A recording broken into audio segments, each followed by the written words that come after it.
एक बार मुल्ला नसरुद्दीन को पास के शहर से दावत का न्योता मिला।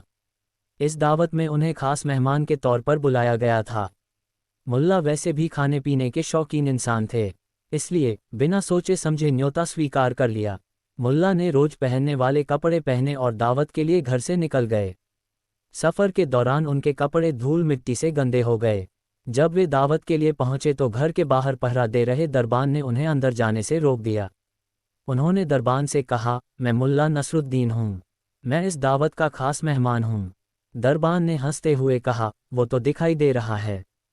फिर दरबान ने धीरे से मुल्ला के कान में कहा, अगर तुम दावत के लिए आए मुल्ला नसरुद्दीन हो तो मैं खलीफा हूँ। ये सुनकर उसके साथ खड़े अन्य दरबान जोर जोर से हंसने लगे। फिर दरबान ने उन्हें वहां से जाने के लिए कहा और दोबारा आने से मना कर दिया। मुल्ला नसरुद्दीन कुछ सोचते हुए वहां से चले गए।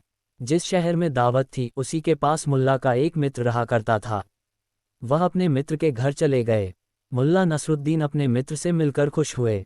थोड़ी देर बाद उन्होंने सारी बातें अपने मित्र को बताई। फिर उन्हें याद आया कि उनके मित्र ने उनके लिए एक लाल कढ़ाईदार शेरवानी सिलाई थी जो उनके मित्र के पास ही रह गई थी। मुल्ला ने अपने मित्र से पूछा कि क्या वह शेरवानी अभी भी आपके पास है। उनके मित्र ने कहा, शेरवानी अभी भी अलमारी में टंगी है और तुम्हारा इंतजार कर करी है। मित्र ने शेरवानी मुल्ला नसरुद्दीन को दे दी। मुल्ला ने मित्र का शुक्रिया किया और कुछ देर बाद शेरवानी पहनकर दावत के लिए निकल गए। इस बार जब दरवाजे पर पहुंचे तो दरबान ने उन्हें सलाम किया और बाइज्जत दावत खाने तक ले गया।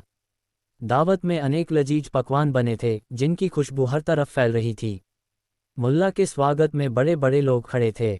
फिर मुल्ला को खास मेहमान की कुर्सी पर बैठाया गया।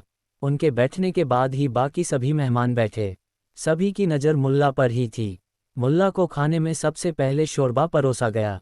मुल्ला ने शोरबा उठाया और अपनी शेरवानी पर उड़ेल दिया। ये देख सब हैरान रह गए। एक ने उनसे पूछा, आपकी तबीयत तो ठीक है ना?